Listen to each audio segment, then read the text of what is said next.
Hello दोस्तों, crack UP board exam YouTube channel में आज आपका स्वागत। तो आज हम आपको विद्युत रासायनिक श्रेणी आपको कराने जाएं, जो कि बहुत ही इम्पोर्टेंट टॉपिक है। ये आपके 5 नंबर पक्के कराने वाला है। क्लास 12 का ये मोस्ट इम्पॉर्टेंट टॉपिक है। केमिस्ट्री का विद्युत रसायन चैप्टर का ये सबसे मोस्ट और लॉन्ग क्वेश्चन में ये ज़रूर से ज़रूर इसका ये क्वेश्चन पूछा जाता है। तो अगर आप ये विद्युत रासायनिक श्रेणी पढ़ के जाते तो आपके 5 नंबर बिल्कुल पक्के हो सकते हैं। अब लोगों के दिमाग में ये रहा है कि विद्युत रासायनिक श्रेणी की थ्योरी तो पढ़ लेंगे, पर ये कैसे पढ़ेंगे तत्व, ये कैसे याद होगी इसकी श्रेणी याद करने की सबसे अच्छी ट्रिक हमने आपके लिए लेके आए हैं। तो चलिए वीडियो को स्टार्ट करते हैं। अगर आप वीडियो पे नए हैं तो प्लीज़ चैनल को सब्सक्राइब कीजिए और बेल आइकन को प्रेस कर लीजिए। चलिए वीडियो को स्टार्ट करते हैं। विद्युत रासायनिक श्रेणी: धातुओं को मानक इलेक्ट्रोड विभव के बढ़ते हुए क्रम में रखने पर जो श्रेणी प्राप्त होती है उसे विद्युत रासायनिक श्रेणी कहते हैं। जो धातु होते हैं उनके मानक इलेक्ट्रोड के बढ़ते हुए क्रम में रखने पर जो हमें श्रेणी प्राप्त होती है वो कौन सी श्रेणी होती है, उसे विद्युत रासायनिक श्रेणी कहते हैं। तो ये थी अपनी थ्योरेटिकल। अब मेन बात है कि आपको ये श्रेणी याद कैसे हुई कि LiK, BaSR, लिथियम पोटेशियम, ये कैसे याद होगा, कैसे पढ़ें? लिथियम पोटेशियम या इसके नाम से पढ़िए LiK, BaSR, ये कैसे याद करें? तो सबसे आसान ट्रिक हमने आपके लिए लेके आए हैं। Li मतलब लिख, BaSR मतलब बासर, CANA मतलब काना, MgAl मगल, MnZn मंजन, कर CR कर, फिकड़ Fe और CD फिकड़, कोनी CONI कोनी, सन पव हकु HCO हकु, अजज AgHg अजज, पटाऊ पटाऊ। ये ऐसे अगर आप पढ़ लेते हैं, इसको आप याद करके हिंदी इसकी आप पढ़ लीजिए। जो भी नीचे हिंदी लिखी है, अगर आपने ये पढ़ लिया फिर आप लिख लेंगे। लिख मतलब Li, बासर मतलब BaSR। तो ये आप अगर पढ़ लेते हैं एक, बस आप ये याद रख लिए, लिख बासर काना मगल मंजन कर फिकड़ कोनी सनपव हकु अजज पटाऊ। ये अगर आपने अपने माइंड में रख लिया तो आप ये सारी श्रेणी आसानी से लिख सकते हैं। आप ये हिंदी के वर्ड पढ़ लीजिए सारे, तो आप सारी श्रेणी पढ़ सकते हैं।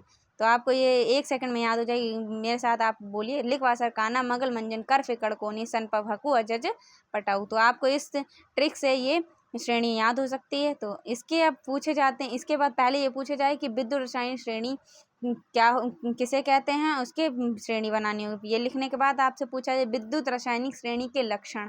तो विद्युत रासायनिक श्रेणी के लक्षण क्या होते हैं? 2 लक्षण होते हैं, ठीक है। पहला है श्रेणी में जो धातुएं हाइड्रोजन से ऊपर होती हैं उन्हें प्रबल अपचायक कहते हैं। जो श्रेणी में जो धातु हैं जो हाइड्रोजन से ऊपर होते हैं, उन्हें क्या कहते हैं? प्रबल अपचायक करते हैं। और जो हाइड्रोजन से नीचे होते हैं उन्हें दुर्बल अपचायक कहते हैं। हाइड्रोजन कहाँ है?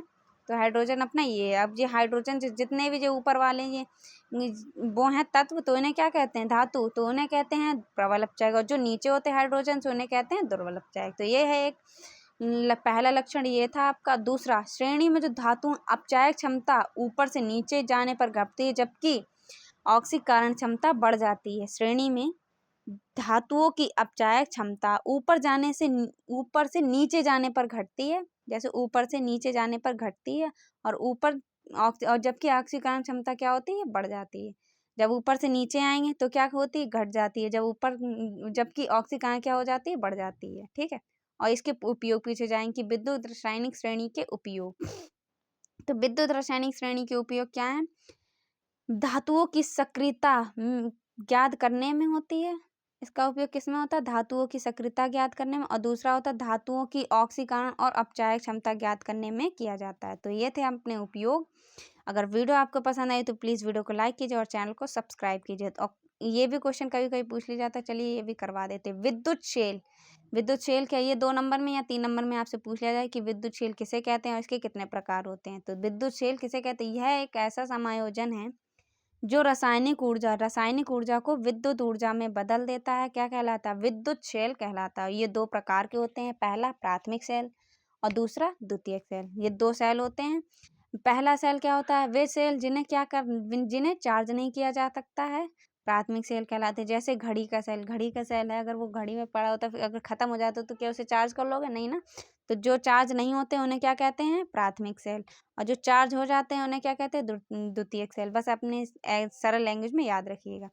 और द्वितीयक सेल क्या होता है? वे सेल जिन्हें दोबारा चार्ज किया जा सकता है, द्वितीयक सेल कहलाते हैं। जैसे बड़ी जो बैटरी होती है, इन्वर्टर में जो बैटरी वगैरह होती है जिन्हें चार्ज कर लेते हैं, ठीक है, बैटरी हो जाती है चार्ज, पर सेल क्या होते हैं? नहीं चार्ज होते हैं, ठीक है।